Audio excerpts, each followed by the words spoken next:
하나님의 은혜가 함께 하시는 하루가 되시기를 바랍니다.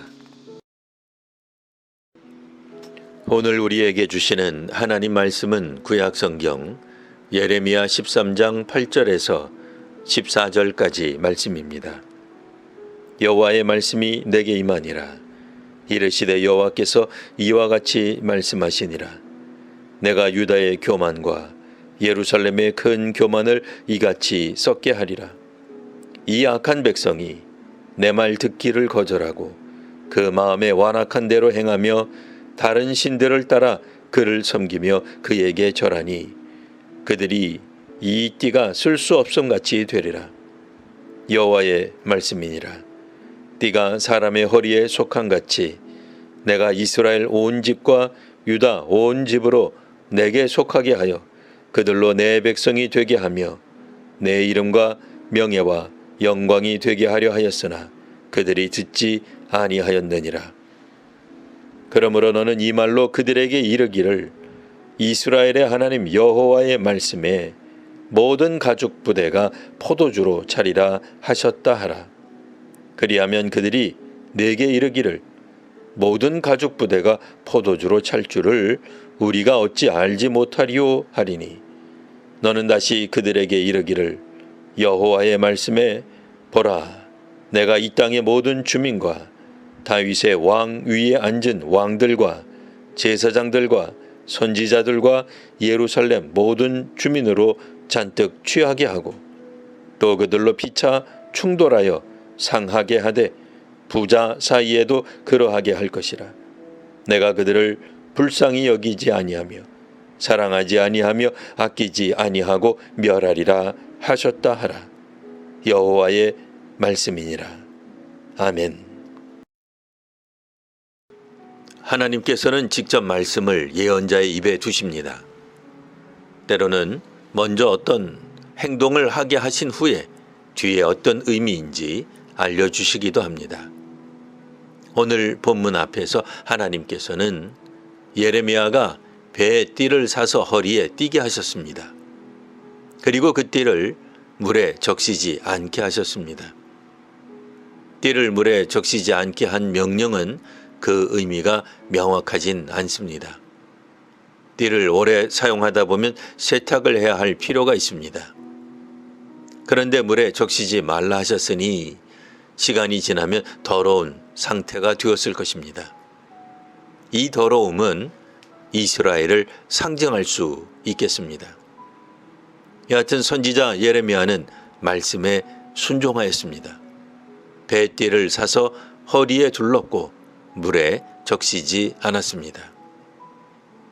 하나님께서 그에게 다시 말씀하셨습니다.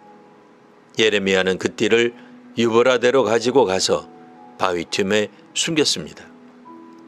여러 날이 지난 후 하나님께서 숨겨두었던 띠를 가져오도록 하셨습니다. 예레미야가 그 띠를 가져왔는데 띠는 썩어서 쓸 수 없게 되었습니다. 3번에 걸친 행동 후에 하나님께서 예레미야에게 말씀하셨습니다. 내가 유다의 교만과 예루살렘의 큰 교만을 이같이 썩게 하리라. 썩어서 쓸 수 없는 띠는 유다와 예루살렘의 큰 교만을 상징적으로 보여줍니다. 오늘 본문에서는 유다와 예루살렘이 큰 교만을 가지고 있다고 묘사되었습니다. 보통 구약 예언서에서 교만은 북이스라엘 왕국과 남유다 왕국에 다 사용되었습니다. 반면 오늘 본문에서 예레미야는 이 교만이라는 단어를 유다와 예루살렘에 한정하여 적용합니다. 이미 북이스라엘 왕국은 100여 년 전에 멸망하였습니다. 남은 것은 남유다 왕국뿐입니다.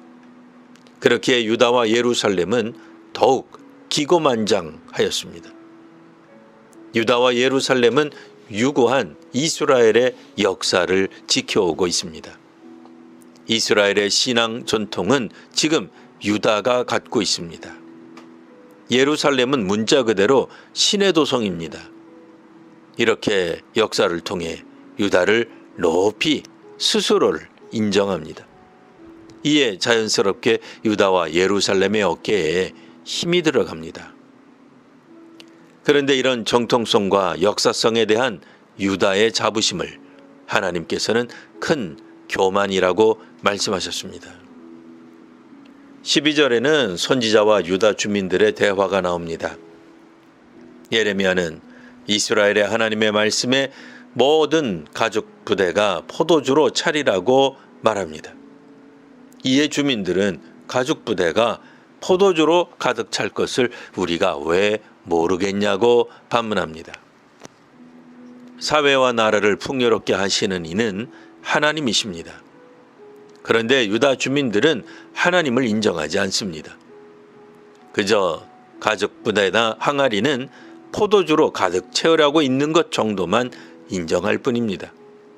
그러니 정작 풍요하게 하신 하나님께 대한 순종함이 없습니다. 북이스라엘의 경제 수준을 넘어 남유다는 풍성했습니다. 왕과 제사장, 선지자와 예루살렘 주민 모두 포도주가 가득했습니다. 하지만 이들에겐 하나님의 은혜와 복인 풍성함은 단지 취하게 하는 것에 불과했습니다. 훗날 이들은 서로 피차 충돌합니다. 다툽니다. 이는 사회적 약자를 돌보지 않는 이기심 때문이 아닙니다. 그들 스스로 교만에 사로잡혀 있었기 때문입니다. 부요하고 풍성함을 누릴 때 그 큰 교만은 누구든 아무도 인정하지 못하게 됩니다. 큰 교만에 빠진 사람은 가족도 무시합니다. 교만한 유다와 예루살렘이 쓸 수 없는 띠입니다. 오직 겸손과 순종함으로 하나님을 따르는 성도와 한국교회가 되시기를 기원합니다. 기도하겠습니다. 하나님, 저희는 남과 비교하길 좋아합니다. 그리고 남보다 조금이라도 나은 것 때문에 교만해지기도 합니다. 큰 예배당, 많은 성도와 헌금은 큰 은혜를 받은 증거로 여깁니다. 하오나 저희들이 이런 선교와 이런 봉사의 업적을 자랑하지 않는 한국교회가 되게 하옵소서. 지금 저희가 누리는 이 풍성함은 하나님께서 주신 은혜임을 언제나 기억하게 하옵소서. 하나님의 말씀에 순종하는 교회와 사회가 되게 하옵소서. 예수님 이름으로 기도합니다. 아멘.